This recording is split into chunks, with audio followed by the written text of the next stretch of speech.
নমস্কাৰ, আপুনি চাই আছে খবৰ এট নিউজ 18। মই জয়ন্ত মাধৱ গোস্বামী। সদৌ অসম ছাত্ৰ সন্থাৰ প্ৰাক্তন সাধাৰণ সম্পাদক লুৰিণজ্যোতি গগৈয়ে এই মুহূৰ্তত এক সংবাদমেল সম্বোধন কৰিছে আৰু আজি এই সংবাদমেলত তেওঁ অসম জাতীয় পৰিষদত আনুষ্ঠানিকভাৱে যোগদান কৰাৰ কথা ঘোষণা কৰিব।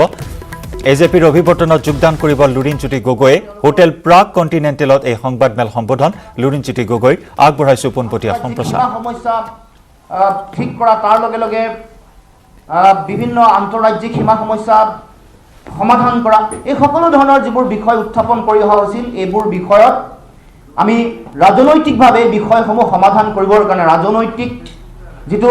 অদূৰদৰ্শিতা চৰকাৰসমূহৰ পলিটিকেল যিটো ইনজাষ্টিচ এইবোৰৰ সন্মুখীন বাৰে বাৰে হৈ আহিছিলোঁ। বিষয়বোৰ আমি ৰাজনৈতিক বিষয়সমূহ আমি সামাজিক গণ আন্দোলনৰ যোগেদি এটা প্ৰেছাৰ গ্ৰুপ হিচাপে, এটা এপলিটিকেল ছাত্ৰ সংগঠন হিচাপে, এটা জাতীয় অনুষ্ঠান হিচাপে সমগ্ৰ অসমৰ প্ৰেক্ষাপটত বা ভাৰতবৰ্ষৰ প্ৰেক্ষাপটত এই বিষয়সমূহ আমি উত্থাপন কৰিছিলোঁ। কিন্তু দেখা পোৱা গ'ল যে এই বিষয়সমূহ আজিও সমাধান হোৱা নাই। সকলো ধৰণৰ সমস্যা, বান গৰাখহনীয়াৰ সমস্যা, অৰ্থনৈতিক অনগ্ৰসৰতা, ছাত্ৰ ছাত্ৰীসকলৰ তেওঁলোকৰ ভাল শিক্ষা বা শৈক্ষিক যিবোৰ সমস্যা আছে সমাধানৰ উপায়, তেওঁলোকৰ আত্মসংস্থাপন, তেওঁলোকৰ স্বনিয়োজন, তাৰ লগে লগে বিভিন্ন ধৰণৰ অৰ্থনৈতিক বিষয়সমূহত চিনাক্তকৰণ কৰি প্ৰতিটো বিষয় অৰ্থনৈতিক বিষয়ক আগবঢ়াই লৈ যাবৰ কাৰণে চিন্তা, ছাত্ৰ ছাত্ৰীসকলৰ যুৱক যুৱতীসকলৰ তেওঁলোকৰ উৎপাদনশীল চৰিত্ৰ প্ৰডাক্টিভ কেৰেক্টাৰ ডেভেলপ কৰিবৰ কাৰণে কৰা প্ৰয়াস, এই সকলো ধৰণৰ যিবোৰ অভাৱ, এইবোৰ ৰাজনৈতিক যিটো ইনজাষ্টিচ বা ৰাজনৈতিক অদূৰদৰ্শিতা, ৰাজনৈতিক অক্ষমতা, তাৰ কাৰণে এই বিষয়সমূহৰ সম্পৰ্কত আজিও আমি এই বিষয়সমূহ আমি এটা সমাধান সূত্ৰ পোৱা নাই বা এই বিষয়সমূহৰ যিটো উত্তৰ বা এই বিষয়সমূহক আগবঢ়াই লৈ যাবৰ কাৰণে যিটো প্ৰয়োজনীয় যিটো নিখুঁত পৰিকল্পনা, এই পৰিকল্পনাহীনতা বা পৰিকল্পনাৰ অভাৱ আমি দেখিবলৈ পাইছোঁ। গতিকে আহি থাকিবলগীয়া দিনসমূহত অসমৰ সমাজ জীৱনক, অসমৰ জাতীয় জীৱনক আগবঢ়াই লৈ যাবৰ কাৰণে আমি সকলোৱে একত্ৰিতভাৱে সন্মিলিতভাৱে প্ৰয়াস কৰিব লাগিব। অসম জাতীয় পৰিষদৰ যিটো আদৰ্শ, যিটো চিন্তা, এইটো ছাত্ৰ সন্থা অসম জাতীয়তাবাদী যুৱ ছাত্ৰ পৰিষদে যেতিয়া ইয়াৰ জন্মৰ আধাৰ বা পৃষ্ঠভূমি যেতিয়া তৈয়াৰ কৰিছিল, তেতিয়াই ইয়াৰ আদৰ্শ, দৃষ্টিভংগী, দৰ্শনৰ কথা ইতিমধ্যে উল্লেখ কৰিছে। গতিকে পৰামৰ্শদাতা সমিতিয়েও সেই সম্পৰ্কত আহি থাকিবলগীয়া দিনসমূহত অসমত এটা বিকল্প জাতীয়তাবাদী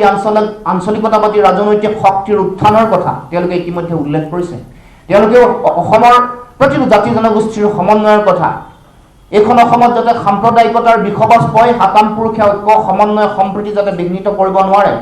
প্ৰতিটো জাতি জনগোষ্ঠীৰ অধিকাৰ যাতে সুৰক্ষিত হয়। 1951 চনৰ পৰা 71লৈ অহা যিসকল বিদেশীক ইতিমধ্যে নাগৰিকত্ব দিলোঁ, তেওঁলোকৰ মৰ্যাদা, তেওঁলোকৰ অধিকাৰ, তেওঁলোকৰ নিৰাপত্তা, তেওঁলোকৰ ভৱিষ্যত এই সম্পৰ্কটো উল্লেখ কৰিছে। এই সকলো ধৰণৰ কথা বতৰা অসম পৰামৰ্শদাতা সমিতিয়ে উল্লেখ কৰিছে। অসম চুক্তিৰ 6 নম্বৰ দফা কাৰ্যকৰী কৰাৰ কথা, অসম চুক্তি আখৰে আখৰে পালন কৰাৰ কথা, ৰাষ্ট্ৰীয় নাগৰিকপঞ্জী উন্নীতকৰণৰ প্ৰক্ৰিয়া হ'ল ৰাজনৈতিক অদূৰদৰ্শিতা, সদিচ্ছাৰ অভাৱৰ কাৰণে বিদেশীমুক্ত ত্ৰুটিহীন এখন ৰাষ্ট্ৰীয় নাগৰিকপঞ্জী অসমৰ জনগণে নাপালে। পৰৱৰ্তী দিনত এই সম্পৰ্কত আমাৰ চিন্তা দৃষ্টিভংগী কেনেকুৱা হ'ব, এই সম্পৰ্কত পৰামৰ্শদাতা সমিতিয়ে তেওঁলোকৰ ৰাজনৈতিক যিটো দিক দৰ্শন তাত তেওঁলোকে স্পষ্টকৈ উল্লেখ কৰিছে। গতিকে সেই বিষয়সমূহক আমি আধাৰ হিচাপে লৈ পৰৱৰ্তী দিনৰ আমাৰ যিটো যাত্ৰা, এই যাত্ৰাত আমি আগবাঢ়িব লাগিব। গতিকে বিগত সময়ছোৱাত জাতীয় পৰিষদৰ বিভিন্ন প্ৰান্তৰ যিসকল শ্ৰদ্ধাৰ বিষয়ববীয়া আছে, যিসকল কৰ্মকৰ্তা আছে, তেওঁলোকে বিভিন্ন সময়ত আহ্বান জনাইছিল যে এই জাতীয় পৰিষদলৈ মই আহিব লাগে। গতিকে তেওঁলোকৰ যি আহ্বান তাৰ প্ৰতি মই শ্ৰদ্ধা জনাই মই আজি জাতীয় পৰিষদত আহি থাকিবলগীয়া ৰাজনৈতিক অভিৱৰ্তনৰ সময়ত মই যোগদান কৰাৰ কথা মই ঘোষণা কৰিলোঁ। মই আহি থাকিবলগীয়া দিনসমূহত দেশ, সমাজ আৰু জাতিৰ হকে থাকি সমাজ, দেশ আৰু জাতিৰ সপক্ষে মোৰ যাতে আহি থাকিবলগীয়া দিনসমূহত এই যাত্ৰাটোত অতি শক্তিশালী ৰূপত যাতে আমি আগবাঢ়ি যাব পাৰোঁ, আত্মনিয়োগ কৰিব পাৰোঁ। অসমৰ ৰাইজৰ পৰা বিভিন্ন সময়ত মই দিহা পৰামৰ্শ বিচাৰিছোঁ, সকলোৰে পৰা আশীৰ্বাদ শুভাশীষ বিচাৰিছোঁ। তাৰ লগে লগে জাতীয় স্বাৰ্থত মই ইতিমধ্যে কৈছোঁ যে মই কোনো কাৰণতে কেতিয়াও আপোচ নকৰোঁ। ছাত্ৰ সন্থাত থাকোঁতে মই নিজকে এগৰাকী কথাৰ মানুহ হিচাপে, কথা দিলে কাম কৰিব লাগে, কথা মতে কাম কৰিব লাগে, তেনেকুৱা এটা চিন্তাৰে মই তেনেকুৱা এটা দৰ্শনেৰে পৰিচালিত হৈছিলোঁ। সেই দৰ্শনটোক মই শক্তিশালী ৰূপত প্ৰতিষ্ঠা কৰিব পাৰিলোঁ নে নোৱাৰিলোঁ, এইটো অসমৰ জনগণে বিচাৰ কৰিব। কিন্তু আহি থকা দিনসমূহতো মই এগৰাকী আপোচবিহীন এগৰাকী জাতীয় জীৱনৰ কাৰণে স্বাভিমানী এগৰাকী যোদ্ধা সৈনিক হিচাপে যাতে মই আত্মনিয়োগ কৰিব পাৰোঁ জাতীয় জীৱনৰ এই যাত্ৰাটোত সেইকাৰণে সকলো সময়ত প্ৰতি মুহূৰ্তত অসমৰ ৰাইজৰ সতৰ্ক দৃষ্টি যাতে মোৰ ওপৰত থাকে সকলোৱে যাতে প্ৰতি মুহূৰ্তত মোক চোকা নজৰ দিয়ে চোকা সমালোচনা কৰে এক এচুলি মানুহ যাতে মোৰ কথা বতৰা জাতীয় স্বাৰ্থত যাতে মই বিচলিত নহওঁ তাৰ কাৰণে ৰাইজে মোক যাতে বাট দেখুৱাই দিয়ে তাৰ প্ৰতিও মই সকলো ৰাইজৰ প্ৰতি অসমৰ জনগণৰ প্ৰতি মই আহ্বান জনাইছোঁ আৰু ক'ব খুজিছোঁ যে আহি থাকিবলগীয়া দিনসমূহত জাতীয়তাবাদৰ শক্তিশালী ভেটি প্ৰতিষ্ঠা কৰাটো আমাৰ কাৰণে এটা গুৰুত্বপূৰ্ণ কথা হ'ব দীঘলীয়া প্ৰাক স্বাধীনতাৰ কালৰ পৰা বা স্বাধীনতাৰ পৰৱৰ্তী পৰ্যায়ত অসমত এটা শক্তিশালী আপোচবিহীন জাতীয় শক্তি জাতীয় চেতনা জাতীয়তাবাদ প্ৰতিষ্ঠা কৰাই আমাৰ সকলোৰে সপোন আছিল যাতে আপোচবিহীনভাৱে দিল্লীৰ যিটো তেওঁলোকৰ আগ্ৰাসী যিটো মানসিকতা এই মানসিকতাৰ বিপৰীতে আমাৰ এই ফেডাৰেল ব্যৱস্থাত যাতে আমাৰ অধিকাৰ যাতে সুৰক্ষিত কৰিব পাৰে দিল্লীৰ শাসকবৰ্গৰ লগত চকুত চকু থৈ অসমৰ মানুহৰ অধিকাৰৰ হকে ৰাজনৈতিক নেতৃত্ব যাতে অসমত আহিব পাৰে তেনেকুৱা ধৰণৰ পৰিৱেশ এটা যাতে সৃষ্টি হয় তেনেকুৱা আদৰ্শ এটা যাতে প্ৰতিষ্ঠা হয় সেই লক্ষ্য সেই চিন্তাৰ আগন্তুক দিনত আমি সকলোৱে আগবাঢ়িব লাগিব তাৰ লগে লগে কোনো কাৰণতে যাতে আমি দিল্লীৰ কথাত যাতে কেৱল মাত্ৰ ক্ষমতাৰ কাৰণে আমি যাতে কোনো কাৰণতে কম্প্ৰমাইজ যাতে বা আপোচ নকৰোঁ তেওঁলোকৰ যাতে বহতীয়া হৈ থাকিব লগা নহয় বহতীয়া হৈ কেৱল মাত্ৰ ক্ষমতাক খামুচ মাৰি থকাৰ যাতে ধৰণৰ যাতে পৰিৱেশ কোনো কাৰণত এইখন অসমত নহয় স্বাভিমানী আপোচবিহীন অসমৰ জাতীয়তাবাদ বিভিন্ন জাতি জনগোষ্ঠী ভাষা ভাষী ধৰ্মাৱলম্বী লোকৰ সমন্বয়ত গঢ় লৈ উঠা জাতীয়তাবাদ অসমৰ জনগণৰ আত্মপৰিচয়ৰ সংগ্ৰাম সংকটৰ ক্ষণত ইয়াক বলিষ্ঠভাৱে প্ৰতিষ্ঠা কৰাৰ চিন্তা এই সকলো ধৰণৰ কথা বতৰাক আগন্তুক দিনত ৰাজনৈতিকভাৱে ইয়াক যাতে ন্যায় প্ৰতিষ্ঠা যাতে আমি সকলোৱে সন্মিলিতভাৱে কৰিব পাৰোঁ সেই যাত্ৰাত মই চামিল হ'ব খুজিছোঁ তাৰ এগৰাকী যোদ্ধা হ'ব খুজিছোঁ সৈনিক হ'ব খুজিছোঁ গতিকে সমগ্ৰ অসমৰ জনগণৰ মই আশীৰ্বাদ শুভাশীষ বিচাৰিছোঁ আৰু আহি থাকিবলগীয়া দিনসমূহত প্ৰতিগৰাকী ব্যক্তিৰ সহায় সমৰ্থন বিগত সময়ছোৱাত যেনেকৈ সংবাদ জগতৰ লগত জড়িত প্ৰতিগৰাকী ব্যক্তিয়ে আমাক সহায় সহযোগিতা আগবঢ়ালে বাট দেখুৱালে তেওঁলোকৰ প্ৰতিও শ্ৰদ্ধা জনাইছোঁ আৰু তেখেতসকলেও আহি থাকিবলগীয়া দিনসমূহত দিহা পৰামৰ্শ দিব যাতে তেখেতসকলে সমালোচনাও আগবঢ়াই গঠনমূলক সমালোচনাই আমাৰ ভৱিষ্যতৰ যিটো যাত্ৰা এইটোক অতি শক্তিশালী আৰু বলিষ্ঠ কৰিব তাৰ কাৰণে সকলোৰে প্ৰতি আহ্বান আৰু আনুষ্ঠানিকভাৱে তেওঁ ঘোষণা কৰিছে অহা 16-17 ডিচেম্বৰত হ'বলগীয়া অভিৱৰ্তনতে তেওঁ অসম জাতীয় পৰিষদত আনুষ্ঠানিকভাৱে যোগদান কৰিব এই কথা ঘোষণা কৰিছে আৰু আপোচবিহীন যোদ্ধা হিচাপে ৰাজনৈতিক ক্ষেত্ৰখনত আগুৱাই যাবলৈ ৰাইজৰ আশীৰ্বাদ বিচাৰিছে লুৰিণজ্যোতি গগৈয়ে বিটিচিৰ খবৰ শপত গ্ৰহণৰ বাবে কোকৰাঝাৰলৈ ৰাওনা ইউপিপিএলৰ সভাপতি প্ৰমোদ বড়ো হোটেল লিলিৰ পৰা কোকৰাঝাৰ অভিমুখে ৰাওনা হয় প্ৰমোদ বড়ো ইউপিপিএল বিজেপি আৰু গণ সুৰক্ষা পাৰ্টিৰ নিৰ্বাচিত সদস্যৰো কোকৰাঝাৰ অভিমুখে ৰাওনা বিপিএফৰ 6 নিৰ্বাচিত সদস্যই ইউপিপিএলৰে যোগাযোগ কৰা বুলি মন্তব্য কৰে প্ৰমোদ বড়োৱে উল্লেখযোগ্য যে মহানগৰীৰ হোটেল লিলিত নজৰবন্দী হৈ আছিল ইউপিপিএল বিজেপি আৰু গণ সুৰক্ষা পাৰ্টিৰ আটাইকেইগৰাকী নিৰ্বাচিত সদস্য কোকৰাঝাৰৰ বডোফা নগৰৰ গ্ৰীণ ফিল্ডত হ'ব শপত গ্ৰহণ অনুষ্ঠান বৰ্তমান ক্ষিপ্ৰ গতিত চলিছে পেণ্ডেল নিৰ্মাণৰ কাম 15 ডিচেম্বৰ অৰ্থাৎ কাইলৈ শপত গ্ৰহণ কৰিব বিটিচিত চৰকাৰ গঠন কৰিব ইউপিপিএল বিজেপি আৰু গণ সুৰক্ষা পাৰ্টিৰ মিত্ৰজোঁটে কৰি আছে তেখেতসকলে তো আমি আলোচনা কৰি আছো আলোচনা কৰি আছে আৰু আজি ৰঞ্জিত দাসৰ লগত কি ধৰণৰ আলোচনা হ'ল আপোনালোকৰ ৰঞ্জিত দাস ডাঙৰীয়াৰ লগত আমাৰ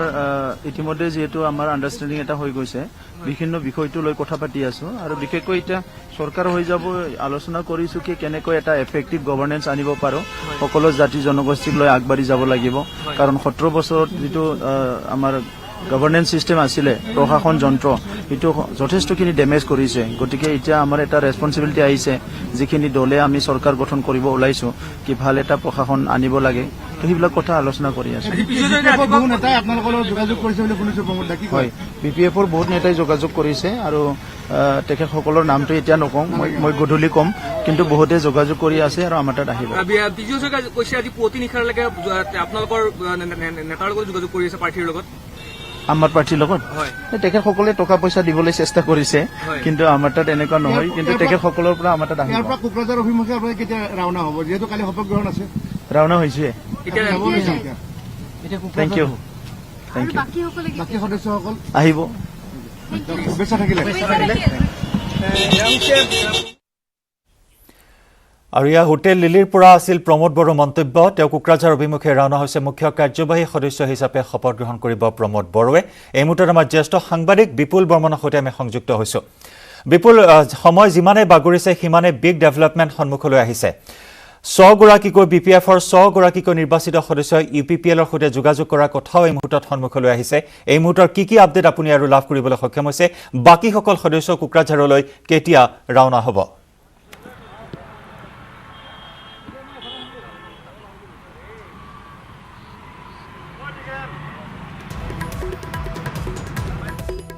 বিপুল বৰ্মন আছে আমাৰ সৈতে পোনপটীয়া সম্প্ৰচাৰত আমি বিপুলৰ সৈতে সংযুক্ত হ'ম ইতিমধ্যে কোকৰাঝাৰ অভিমুখে ৰাওনা হৈছে ইউপিপিএলৰ সভাপতি প্ৰমোদ বড়ো হোটেল লিলিৰ পৰা কোকৰাঝাৰ অভিমুখে তেওঁ ৰাওনা হৈছে গ্ৰীণফিল্ডত বিশাল আয়োজন চলিছে পেণ্ডেল নিৰ্মাণৰ কাম চলিছে এই মুহূৰ্তত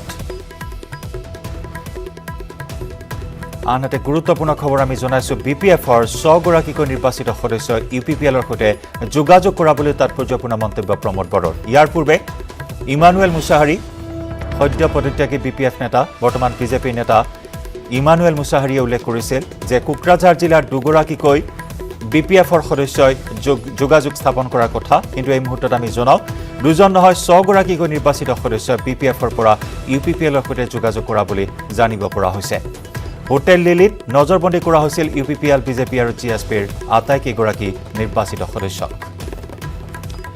আমি সংযুক্ত হৈছোঁ আমাৰ জ্যেষ্ঠ সাংবাদিক বিপুল বৰ্মনৰ সৈতে বিপুল ইয়াৰ পূৰ্বে জানিব পৰা হৈছিল যে বিপিএফৰ পৰা দুগৰাকী সদস্যই যোগাযোগ কৰিছিল কিন্তু এই মুহূৰ্তৰ বিগ ডেভেলপমেণ্ট ইউপিপিএলৰ সৈতে 100 গৰাকীকৈ বিপিএফৰ নিৰ্বাচিত সদস্যই যোগাযোগ স্থাপন কৰিছে ইতিমধ্যে কোকৰাঝাৰলৈ ৰাওনা হৈছে প্ৰমোদ বড়ো আৰু বাকীসকল সদস্য কেতিয়া ৰাওনা হ'ব কোকৰাঝাৰ অভিমুখে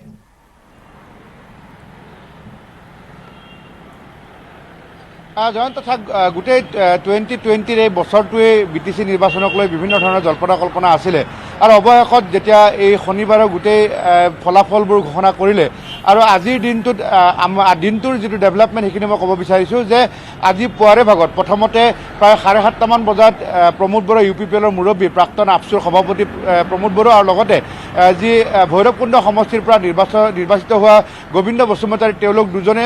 নিজৰ যিখন বাহন আছিলে এই বাহনখনেৰে তেখেতে ৰঞ্জিত দাসৰ যি চৰকাৰী বাসগৃহ আছে বাসগৃহলৈ গৈছিলে আৰু তাতে ৰাতিপুৱা ব্ৰেকফাষ্ট কৰিছে আৰু এখন গুৰুত্বপূৰ্ণ সভাত লিপ্ত হৈছিলে সেই সভাখনত পিছত গৈ যোগ দিছিলে মন্ত্ৰী পীযুষ হাজৰিকাই আৰু তাৰপিছতে দুয়োজনে গোবিন্দ বসুমতাৰী আৰু প্ৰমোদ বড়োই তেওঁলোকে থকা লিলি হোটেললৈ আহিছিলে আহি যি আন 22জন সদস্য আছে শেহতীয়াভাৱে যিহেতু কংগ্ৰেছৰ শ্ৰীৰামপুৰৰ পৰা সুজল দাসেও আহি এই শিবিৰত যোগ দিছে গতিকে তেওঁলোকৰ হাতত থকা সংখ্যা যিধৰণে ইউপিপিএলৰ সংখ্যা আছিলে 12জন আৰু 9জন সদস্য আছিলে বিজেপিৰ 21জন হৈ গ'ল আৰু তাৰ লগত গণসুৰক্ষা পাৰ্টিৰ সদস্যজনে যোগদান কৰিছে 22 হয় 22লৈ আহিছে তেওঁলোকৰ সদস্যৰ যি সংখ্যা তেওঁলোকৰ যি শক্তি 22লৈ আহিছে আমি বিপুল এই সন্দৰ্ভত অধিক খবৰ লাভ কৰিম আপোনাৰ পৰা কিছু সময় আমাৰ সৈতে আপুনি সংযুক্ত হৈ থাকক এইখিনি মুহূৰ্তত এটা বাণিজ্যিক বিৰতিৰ সময় হৈছে আৰু বাণিজ্যিক বিৰতিৰ পিছতে আমি পুনৰ আহিম আপোনাৰ কাষলৈ আটাইতকৈ সবল আৰু সতেজ